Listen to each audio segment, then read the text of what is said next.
Ionic equilibria या फिर ionic equilibrium भी बोलते हैं इसको। ये एक्चुअली में ना पिछले साल जो 11th स्टैंडर्ड में आयोनिक इक्विलिब्रियम गिवन है, सॉरी केमिकल इक्विलिब्रियम, उसका ही एक्सटेंशन है ये। अगर एनसीईआरटी में देखेंगे ना तो ये दोनों पार्ट एक साथ दिया हुआ है 11th में, chemical equilibrium and ionic equilibrium पूरा एक ही चैप्टर में।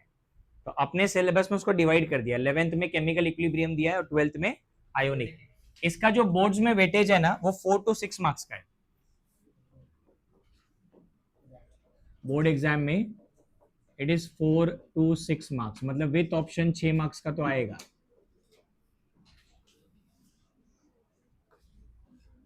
तो विथ ऑप्शन 6 मार्क्स का आएगा।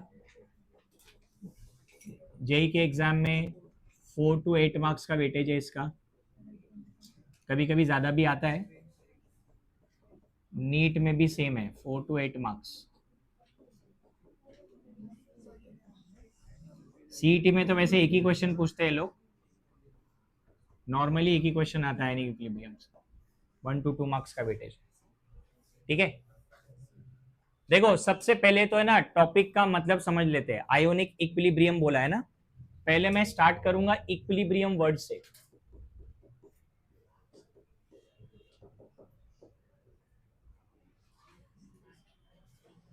पहले तो इक्विलिब्रियम का मतलब क्या है।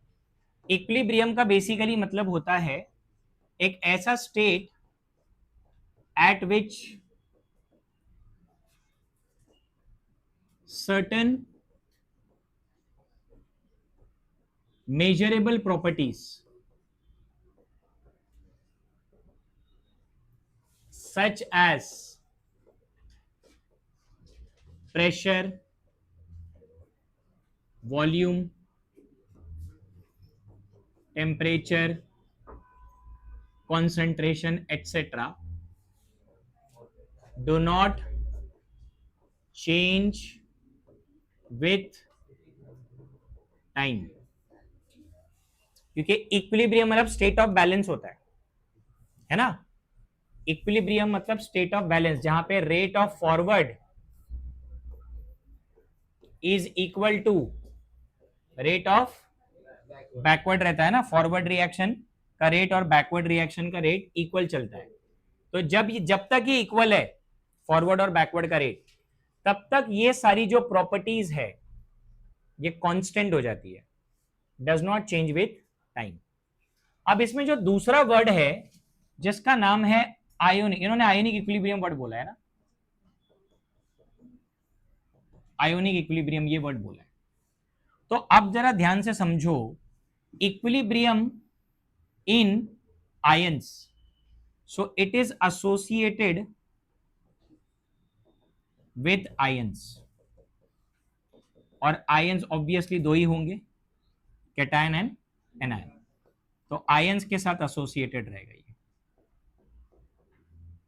इक्विलिब्रियम। ओके, तो आयनिक इक्विलिब्रियम का जो डेफिनेशन है उसका डेफिनेशन यही लिख दे रहा हूं मैं। The equilibrium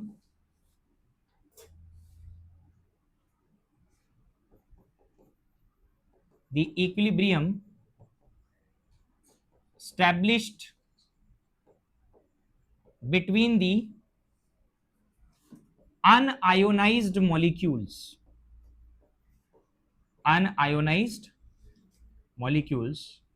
and the ions present in the solution of weak electrolyte। ये लिखना बहुत जरूरी है डेफिनेशन में। Equilibrium established between the unionised molecule and the ions. अब मान लो मेरे पास ये मॉलिक्यूल था,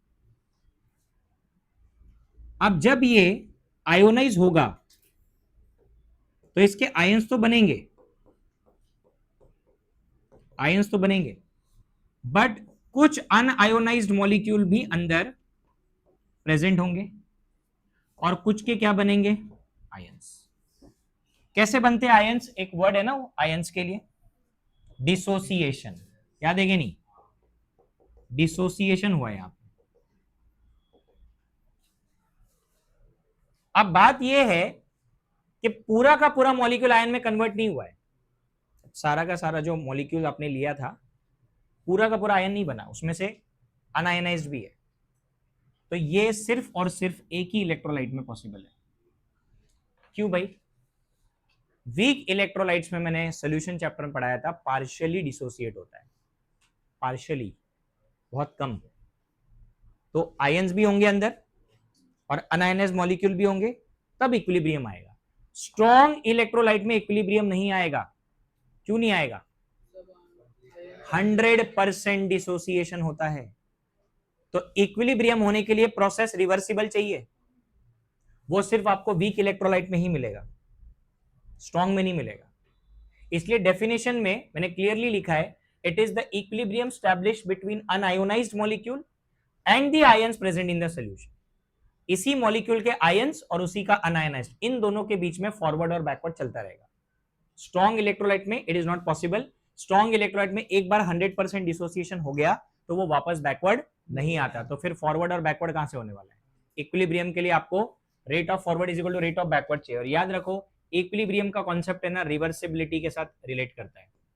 आपका जो प्रोसेस है वो कैसा होना चाहिए, रिवर्सिबल प्रोसेस होना चाहिए, तभी तो फॉरवर्ड और बैकवर्ड दोनों चलेगा ना। ठीक है, तो ये तो टॉपिक का इंट्रोडक्शन हो गया।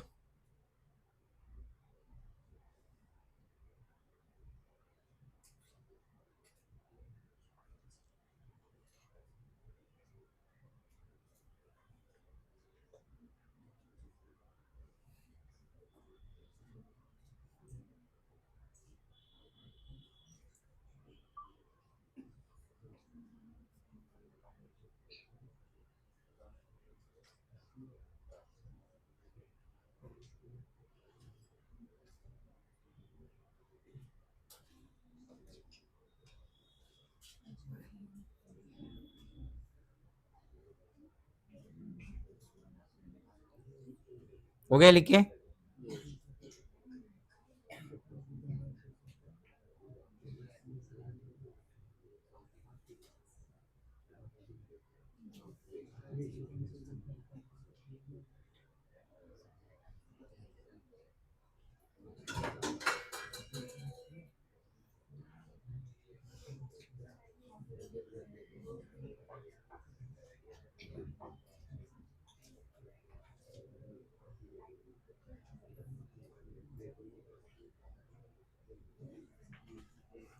डन। ओके, अभी फिर से थोड़ा रिवीजन करवा रहा हूं मैं। देखो एक सिंपल, अभी पिछले 3 चैप्टर में से जो पहले के 2 चैप्टर थे उनमें आयंस का बहुत इंपॉर्टेंट रोल था।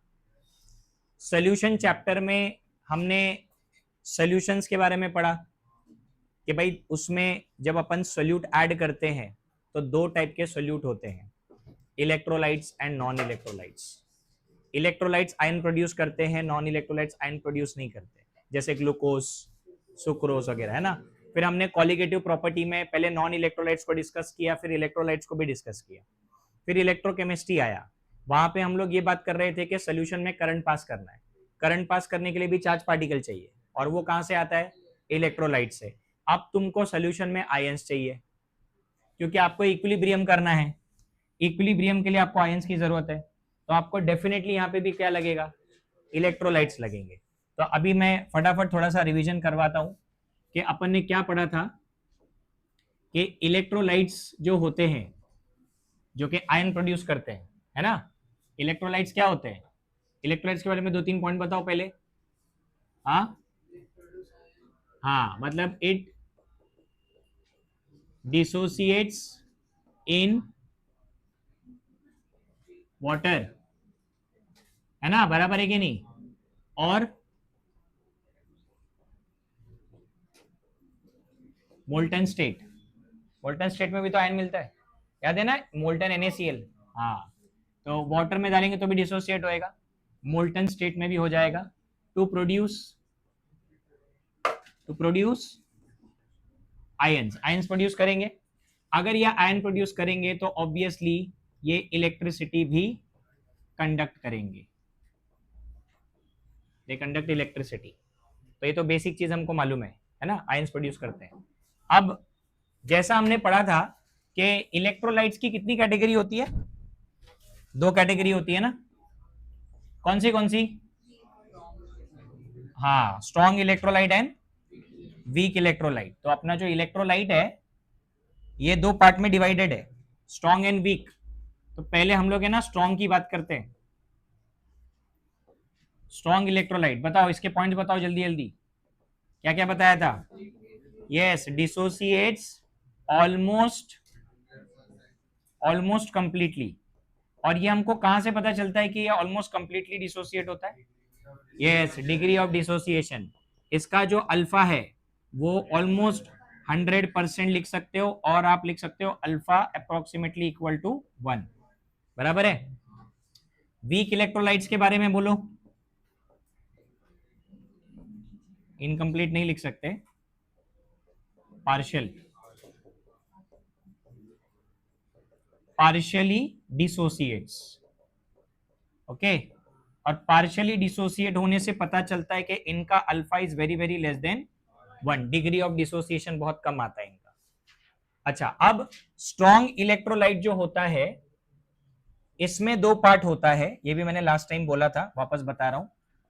Strong acid and strong base, बराबर, करेक्ट। तो पहले हम यहां पे लिखेंगे स्ट्रॉन्ग एसिड्स के बारे में, और यहां पे लिखेंगे स्ट्रॉन्ग बेस के बारे में, ओके।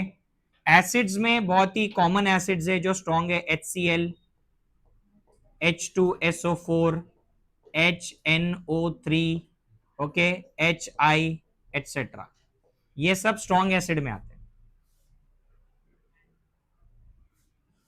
ठीक है। उसके बाद स्ट्रॉन्ग बेसिस में आता है NaOH, KOH, ज्यादातर आपको यही मिलेगा अपने चैप्टर में, NaOH KOH आपको ज्यादातर आएगा, स्ट्रॉन्ग बेसिस में आता है, ओके। उसके बाद वीक इलेक्ट्रोलाइट भी दो टाइप के होते हैं, that is weak acid and weak base, weak acid and weak base. Weak acid अपने पास बहुत सारे हैं, जैसे फॉर्मिक एसिड, एसिटिक एसिड, जितने भी कार्बोक्सिलिक एसिड है, उसके अलावा H2S, HF, hydrogen cyanide, H2CO3, ये सब वीक एसिड है, ठीक है, पार्शियली डिसोसिएट होते हैं। और वैसे ही हमारे पास वीक बेस भी है, बट जो सबसे कॉमन बेस है वही लिख रहा हूं जो इस चैप्टर में यूज होगा, NH4OH, ammonium hydroxide. Ammonium hydroxide जो है वो वीक बेस में सबसे ज्यादा यूज होने वाला है इस चैप्टर में, ओके।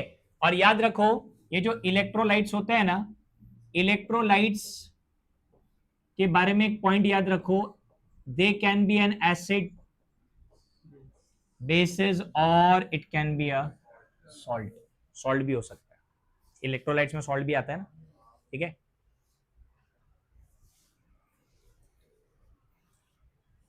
खाली अभी रिवीजन करवा रहा हूं मैं, क्योंकि अभी अपने को सब डिटेल में पढ़ना है। अच्छा, मेरे को ये बताओ अभी, ऐसे इधर साइड में लिख रहा हूं मैं, डिग्री ऑफ डिसोसिएशन का फॉर्मूला याद है क्या? हाँ,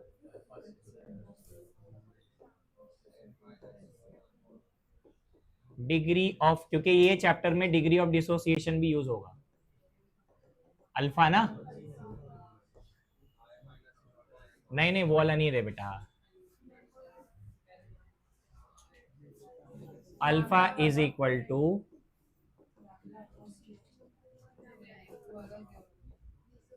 number of moles dissociated divided by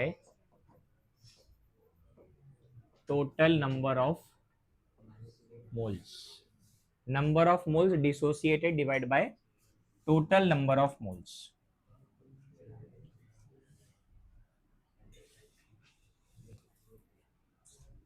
ये है। अल्फा का फॉर्मूला।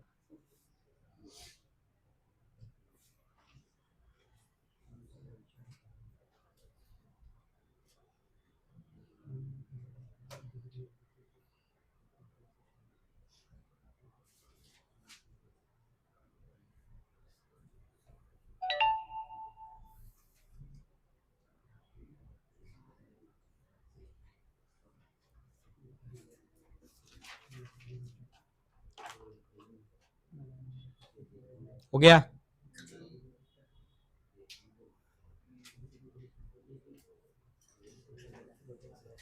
तो इक्विलिब्रियम किस में आएगा? इक्विलिब्रियम इधर आएगा, इधर इधर इक्विलिब्रियम आने वाला है, क्योंकि यहां पे आपको अनआयोनाइज्ड मॉलिक्यूल भी मिलेंगे और आयंस भी मिलेंगे, और यहां पे आपको सिर्फ क्या मिलेंगे? आयंस। ऑलमोस्ट कंप्लीटली डिसोसिएट हो रहा है ना, तो जो अनआयनाइज्ड अगर होगा भी तो बहुत स्मॉल क्वांटिटी में होगा, तो वहां पे इक्विलिब्रियम नहीं आएगा, क्योंकि आपका प्रोडक्ट बहुत ज्यादा है, आपका रिएक्टेंट अगर बहुत कम है तो रिएक्शन फॉरवर्ड में ही जाता है, बैकवर्ड में नहीं आता। हो गया लिख के?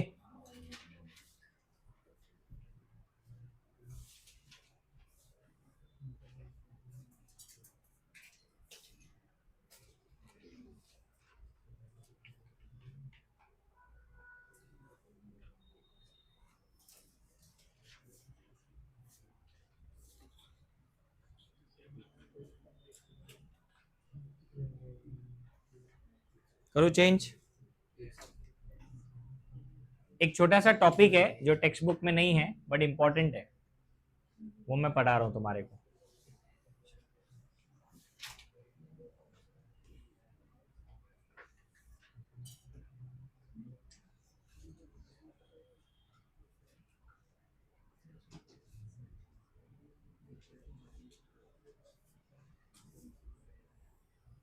हो गया?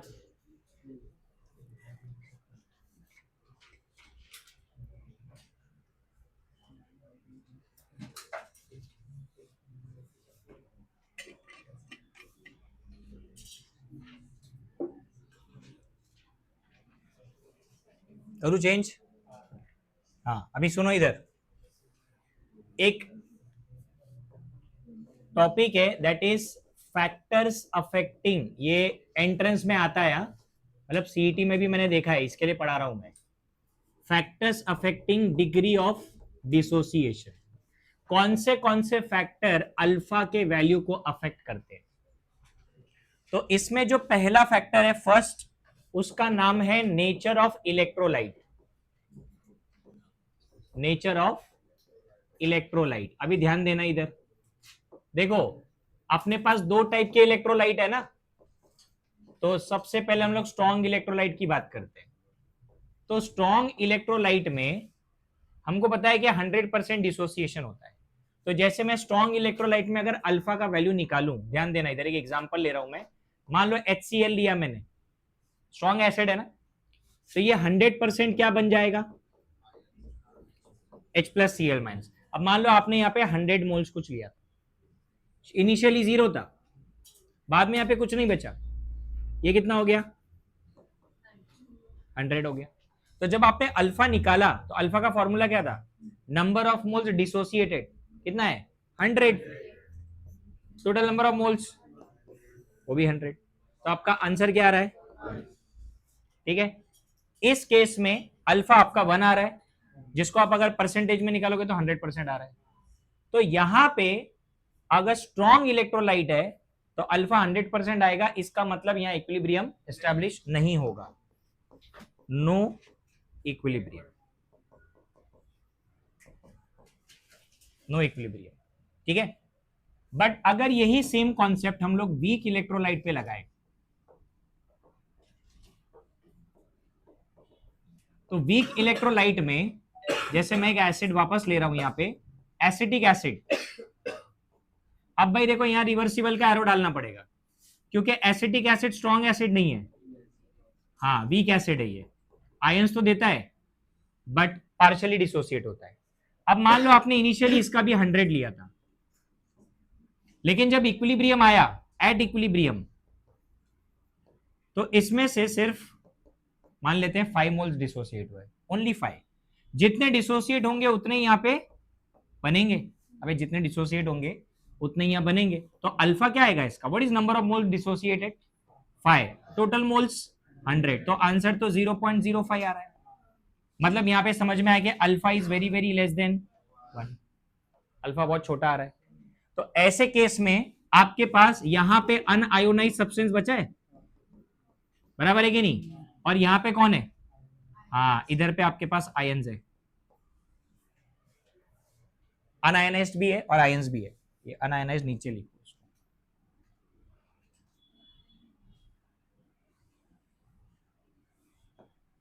तो इसका मतलब यहां पे क्या आने वाला है, यस यहां पे इक्विलिब्रियम आएगा, यहां पे इक्विलिब्रियम स्टैब्लिश होगा।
हो गया,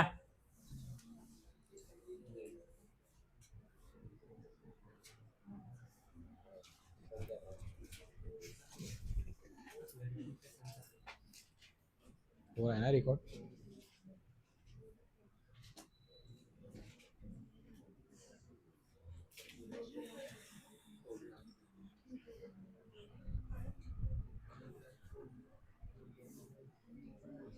एक नोट लिख लेना यहाँ पे,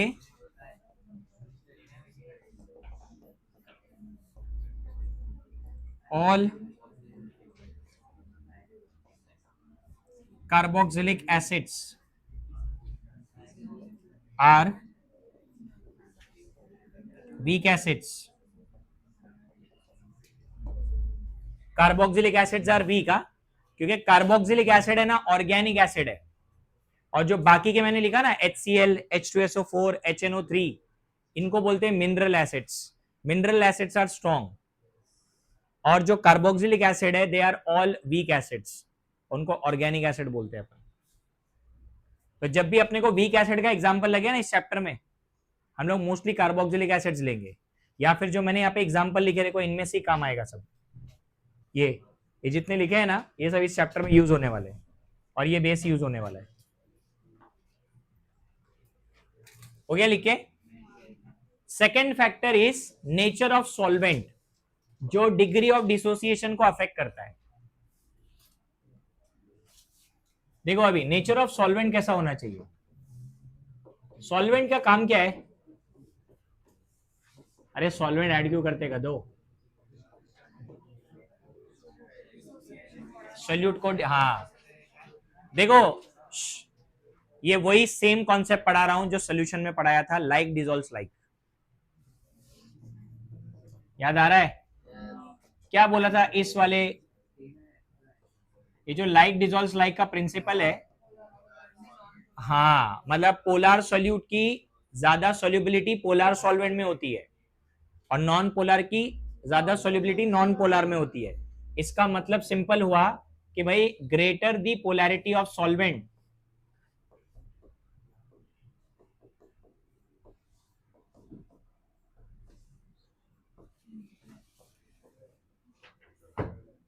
greater the solubility of an electrolyte. क्या क्या चालू है रे तुम्हारा, मार खाओगे अभी तुम मेरे से, दोनों यहीं बैठे हो। क्या चल क्या रहा है? तो तुम पीछे क्यों अंदर घुस रहे हो? आगे आओ थोड़ा। आपको लग जाएगा इसलिए बार-बार अब वो बेंच कितने लेवल पे? थोड़ा आगे ले। नहीं था हमारा भी। आगे आ गया। हाँ बस बस बस। उधर तो खींचा से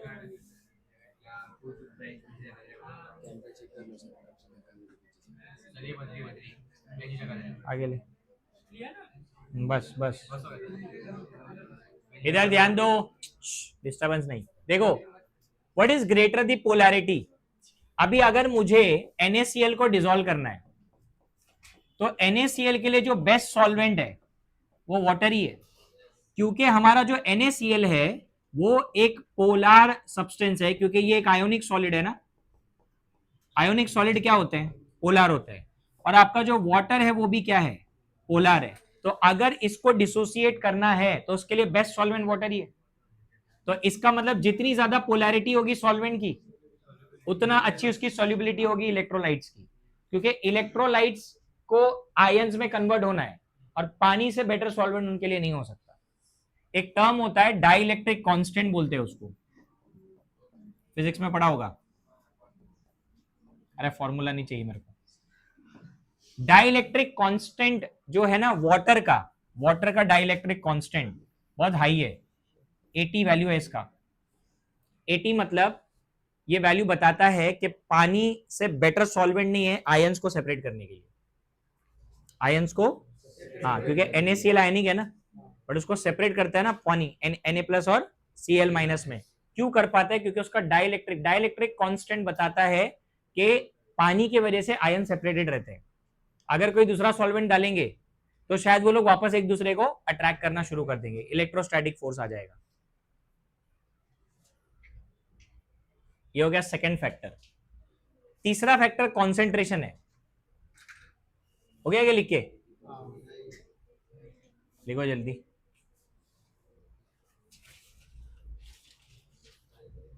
आज क्या डेट है? 22 ही है ना? मतलब ये महीना खत्म होने तक ये चैप्टर भी फिनिश हो जाएगा। हाँ, 5 लेक्चर, 5 लेक्चर्स में हो जाएगा ये। हाँ, जून से ऑर्गेनिक स्टार्ट करूंगा। जून से ऑर्गेनिक, पूरा जून और जुलाई ऑर्गेनिक चलेगा, 2 महीने। पानी बरसेगा, हम पानी निकालेंगे यार, पूरा 2 जून और जुलाई।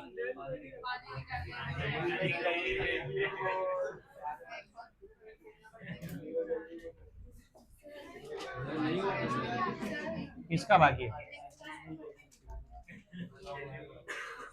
जल्दी लिखो जल्दी।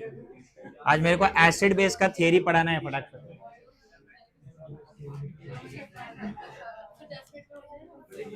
1:30 बजे खत्म होगा लेक्चर। हाँ पोलर।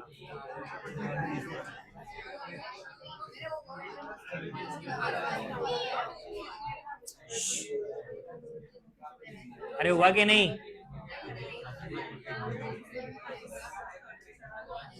ओके, थर्ड पॉइंट है concentration of solution. Concentration of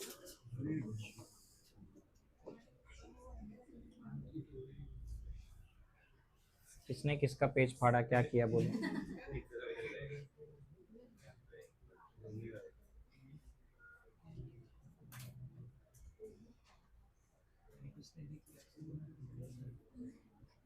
मेरा दिमाग मत खराब कर।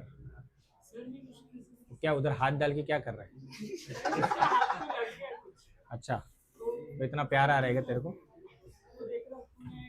अच्छा, खून आता तो क्या करता?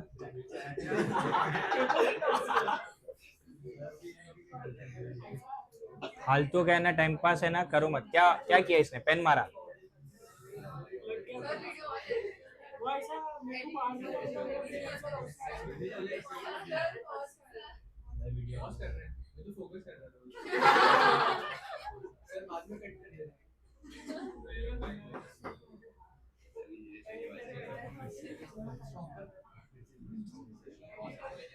इधर ध्यान दो, कॉन्सेंट्रेशन और डिग्री ऑफ डिसोसिएशन का रिलेशन ये है, इधर ध्यान देना, पॉइंट इंपॉर्टेंट है। अभी चुप बैठ रहे कि नहीं तुम लोग? अभी बाहर भगा दूंगा मैं। मेरा कुछ नहीं, मेरा कुछ तो फिर तेरे को पेन कैसा लगा? वो हाँ? पीछे हाथ कर रहा था, मैं हाथ इधर आगे ध्यान किया। दे।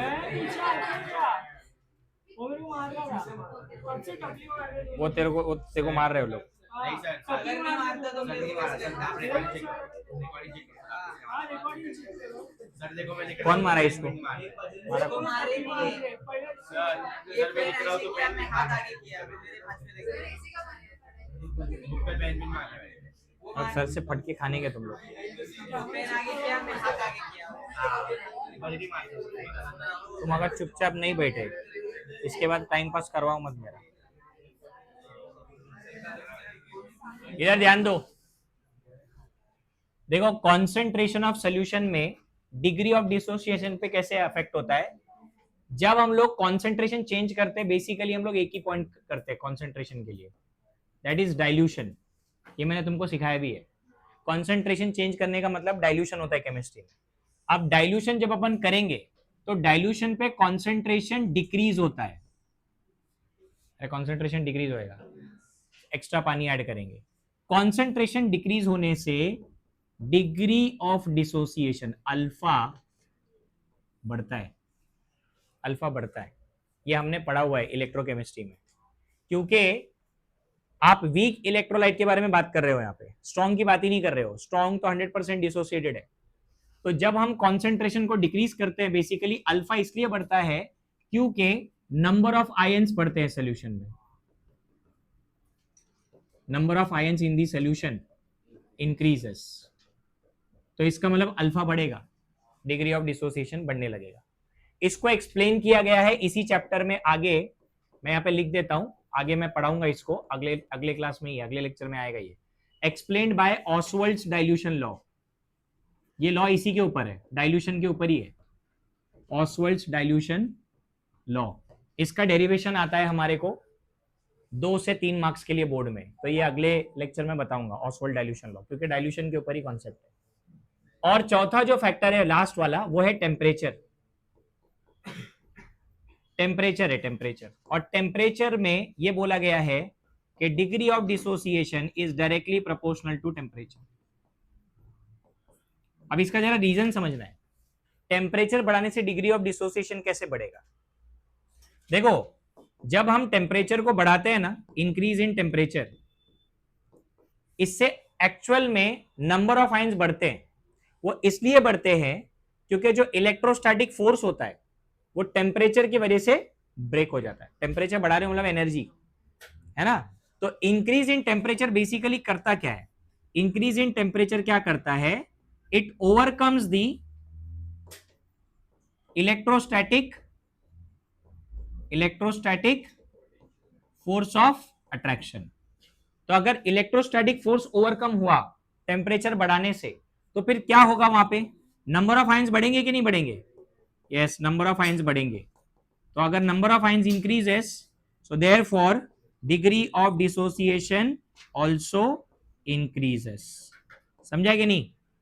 टेम्परेचर का बढ़ना ना एक्चुअली इलेक्ट्रोस्टैटिक फोर्स को ओवरकम करता है, तो ज्यादा मॉलिक्यूल ब्रेक हो जाएंगे।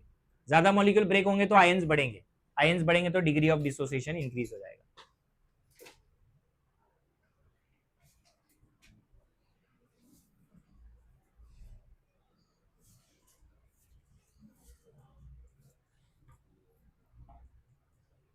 हो गया? सीईटी में आता है ये, इसके लिए degree of dissociation and temperature is directly proportional.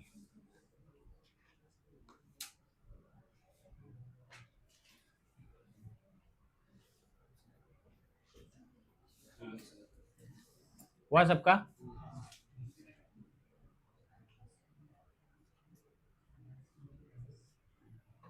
चलो अभी तुम्हारे बुक में लिखा है theory of acids and bases. एक चैप्टर था 9th स्टैंडर्ड में, एसिड बेसिस एंड सॉल्ट। हाँ वहीं से शुरू हो रहा है ये 9th का। जो तुमको याद तो नहीं रहेगा? हाँ, नहीं याद है ना?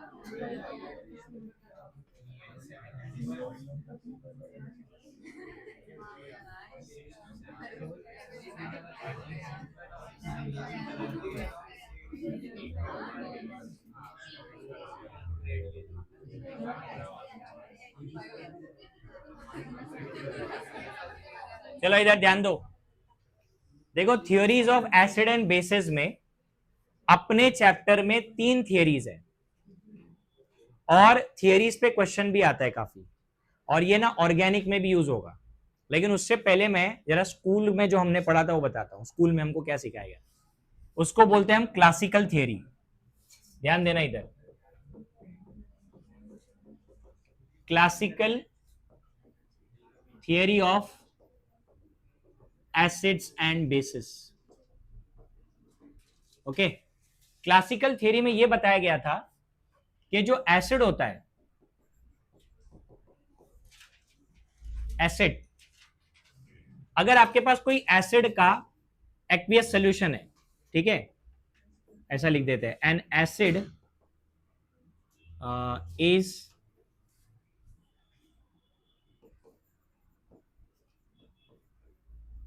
एक्वियस सॉल्यूशन, जिसकी कुछ चीजें हैं, जैसे, चलो अभी ये सब पॉइंट तुमने पढ़े होंगे स्कूल में, अभी याद आएगा तुमको। पहला,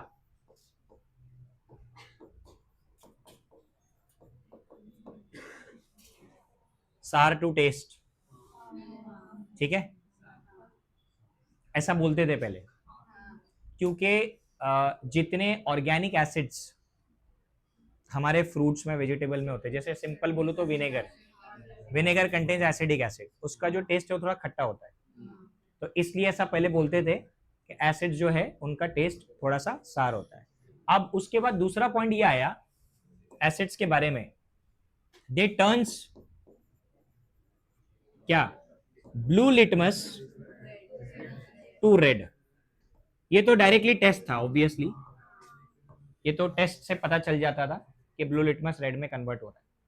ओके, उसके बाद तीसरा ये था कि एसिड जो है it neutralises the base, correct है, एसिड बेस को न्यूट्रलाइज करता है।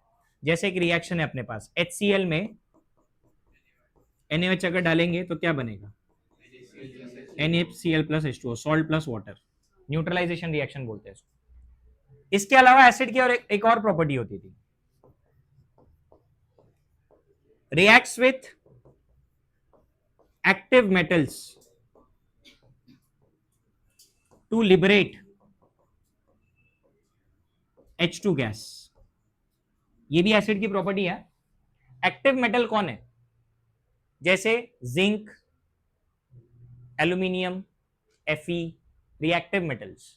अगर ये रिएक्टिव मेटल्स के साथ रिएक्ट करेगा एसिड, तो ये क्या प्रोड्यूस करेगा, हाइड्रोजन गैस। एग्जांपल बताता हूं इसका, ये 10th स्टैंडर्ड की बुक में था तुम्हारे, zinc plus HCl gives ZnCl2 plus H2 gas. याद है मैंने तुमको एक इलेक्ट्रोकेमिस्ट्री सीरीज में कुछ बताया था, हाइड्रोजन के नीचे जो मेटल होते हैं उन्हीं को एक्टिव मेटल बोला गया है, क्योंकि जब भी आप उन मेटल को एसिड में डालोगे हाइड्रोजन गैस लिबरेट होगा। लेकिन हाइड्रोजन के ऊपर जो मेटल आते हैं, कॉपर और सिल्वर, गोल्ड, इनके ऊपर एसिड का कोई असर नहीं होता, नो रिएक्शन। तो ये सब एक्टिव मेटल में ये लोग आते हैं, जिंक हो गया, Fe हो गया, निकल हो गया, ये सब HCl सॉल्ट बना के क्या रिलीज करते हैं, हाइड्रोजन गैस। ओके, ये तो एसिड की बात हो गई। अब जरा बेसिस के पॉइंट देखते हैं क्या है, बेसिस के बारे में क्या बोला गया। तो बेस के बारे में बोला गया, बेस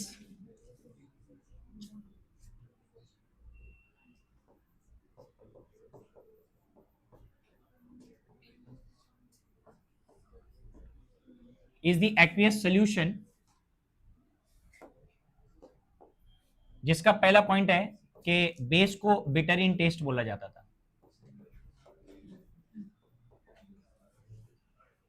एक्चुअली बेसिस प्रेजेंट होता है करेले में,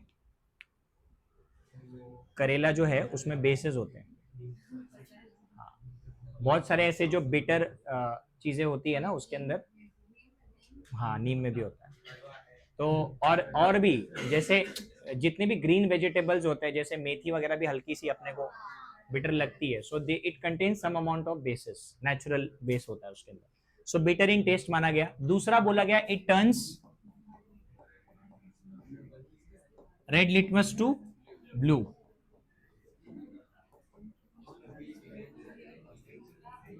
उसके बाद neutralises the acid, neutralises the acid. अबे सेम रिएक्शन लिख सकते हो और क्या, जैसे हम बोल रहे हैं एसिड बेस को न्यूट्रलाइज करता है, वैसे ही बेस एसिड को भी न्यूट्रलाइज करता है, तो रिएक्शन कुछ अलग नहीं है यहाँ पे।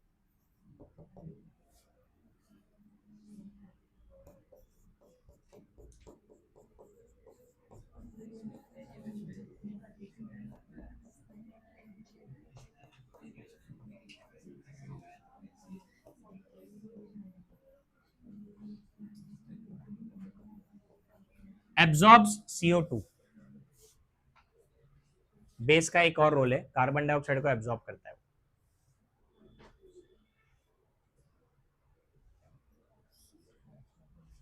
हो गया लिख के, घर पे कुछ नहीं, अभी लिख, ब्रेक पे जाने नहीं दूंगा। हाँ तो अब मैं तू मिलेगा आज भी, रुक जा सबसे।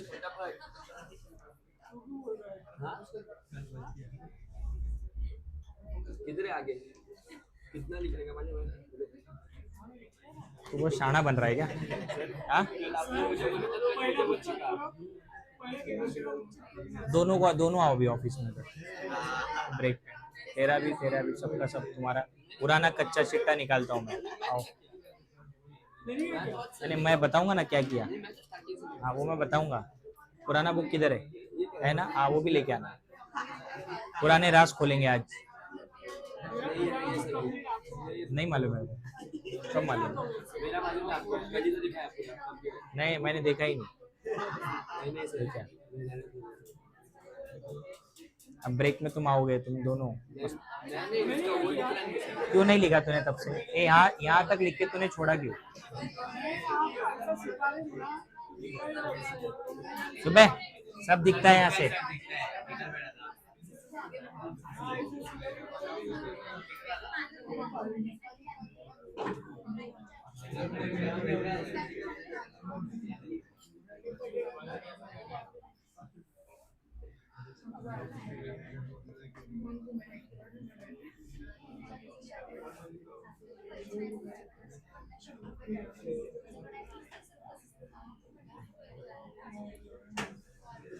अब देखो इधर, ये सब जो क्लासिकल थियरी था, इन थियरीज में ये टाइम बिंग, मतलब उस टाइम के लिए ठीक ठाक था, मतलब उधर जब ये थियरीज आया था उस टाइम पे एसिड बेस के बारे में इतना ही नॉलेज था, अपने को ज्यादा इंफॉर्मेशन नहीं था।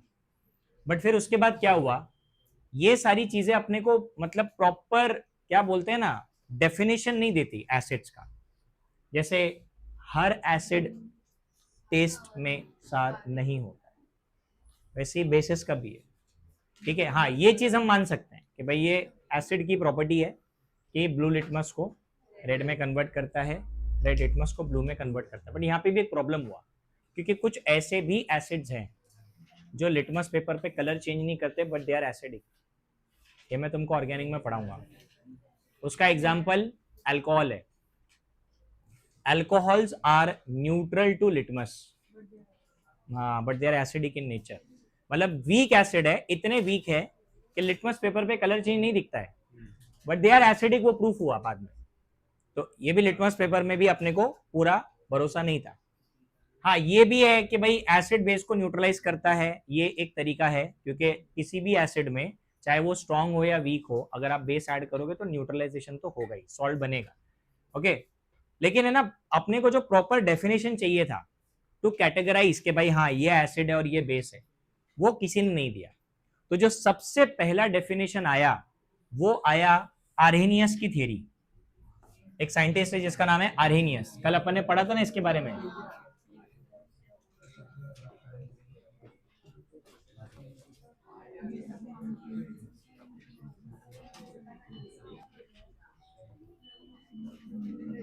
चलो ये एक थ्योरी आज पढ़ा देता हूँ। हाँ तो क्या स्कूल छूट गया क्या? हाँ तो आए तो खोल दिया है उन्होंने। ऐसा क्यों लग रहा है एसी बंद हो गया अचानक में? हवा कम हो गई इसमें। हाँ हाँ, अरे कल हमने आरएनएस इक्वेशन पढ़ा था ना यार। देखो अभी ये थियरी सबसे पहले आया जिसमें स्पेसिफिकली डेफिनेशन के साथ बताया गया व्हाट इज एसिड। ठीक है, तो आरेनियस का जो थियरी है वो ज्यादा अप्रिशिएट किया जाता है और अभी भी यूज किया जाता है क्योंकि ये हमारे को एसिड और बेस को पहचानने में ज्यादा आसान कर देता है कि हाँ ये एसिड है बेस है। क्योंकि इसके हिसाब से ना एसिड का जो डेफिनेशन था वो ये था कि एनी सब्सटेंस दैट प्रोड्यूसेस, हाँ ये तुम्हारे को स्कूल में शायद था, मेरे को जहां तक याद है, produces H plus ions in aqueous medium is called acid. देखो इधर जो की पॉइंट है ना इसके थ्योरी का वो ये है और दूसरा है ये। पहला वो बोल रहा है कि acid H plus ions produce करना चाहिए और दूसरा वो बोल रहा है कौन से मीडियम में। हाँ मतलब कि आपको एसिड को पानी में डिसॉल्व करना पड़ेगा, है ना। और जैसे वो बोल रहा है H प्लस प्रोड्यूस करना चाहिए तो इसके लिए आपके मॉलिक्यूल में हाइड्रोजन होना भी जरूरी है। हाइड्रोजन होगा तभी तो H प्लस देगा। ठीक है, तो इसकी थियरी में उसने ये बताया कि एनी सब्सटेंस जिसके पास हाइड्रोजन है वो H प्लस प्रोड्यूस करेगा अगर आप उसको पानी में डिसॉल्व करोगे। ठीक है, अब इस हिसाब से अपने पास दो एग्जांपल आते हैं। पहला तो HCl एक्वियस मीडियम में क्या देगा, H प्लस देगा एंड Cl माइनस दे देगा, करेक्ट है। और उसके बाद अपने को एक आता है एसिटिक एसिड, ये भी तो एसिड है ना। ये देखो अब यहां पे मैं स्ट्रॉन्ग और वीक की बात नहीं कर रहा, यहां पे सिर्फ इतनी बात चल रही है कि एसिड है कि नहीं है। दोनों के दोनों एसिड है क्योंकि दोनों में कॉमन चीज क्या है कि both are producing H plus ions in aqueous medium, so both are acid. But हाँ ये है कि HCl स्ट्रॉन्ग एसिड है, मतलब इसमें H प्लस ज्यादा होगा, और ये वाला आपका वीक एसिड है। ये आपको पता चलेगा पीएच देखने के बाद। अगर आप है ना HCl का पीएच निकालोगे ना, it comes around 1। PH scale कहां से स्टार्ट होता है, 0 से लेके 14 तक। 1 पीएच है मतलब सबसे लोएस्ट पीएच, मतलब सबसे स्ट्रॉन्गेस्ट एसिड। और जो एसिडिक एसिड है विनेगर, इनका पीएच 3.5 के आसपास आता है।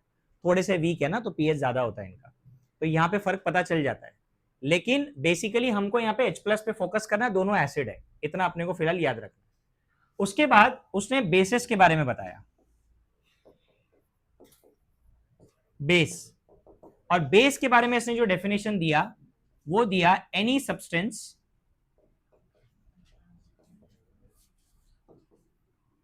That produces OH minus ions in aqueous medium is base. अब यहां पे जो बेस के लिए जो आइडेंटिटी थी वो क्या थी, OH minus. Again aqueous medium की बात कर रहा है वो कि पानी में डिसॉल्व होने के बाद OH माइनस देना चाहिए, तो OH माइनस देने वाले को बेस बोला गया। अब बेस में भी हमारे पास दो एग्जांपल हम लिख सकते हैं, जैसे पहला वाला NaOH लिख दो, NaOH पानी में डिसॉल्व करने के बाद ये देगा Na प्लस और उसके साथ OH माइनस। फिर उसके बाद आता है एक और NH4OH अमोनियम हाइड्रोक्साइड, बट ये स्ट्रॉन्ग नहीं है, ये वीक है। NH4 प्लस और OH माइनस। तो बेटा OH माइनस तो दोनों दे रहे, बट NaOH आपका स्ट्रॉन्ग बेस है और NH4OH वीक बेस है। वो इसलिए क्योंकि यहां पे आपका 100% डिसोसिएशन होगा तो OH माइनस ज्यादा होगा। OH माइनस ज्यादा होगा ना तो पीएच बहुत हाई रहेगा। NaOH का पीएच है ना 12-13 के आसपास होता है, 12-13। और NH4OH का जो पीएच है वो 8 के आसपास होता है, 8-9 के आसपास, थोड़ा कम होता है क्योंकि OH माइनस की कॉन्सेंट्रेशन कम है। तो OH माइनस का होना जरूरी है यहाँ पे, ठीक है, OH माइनस का होना जरूरी है, उसको अपन बेस बोलेंगे।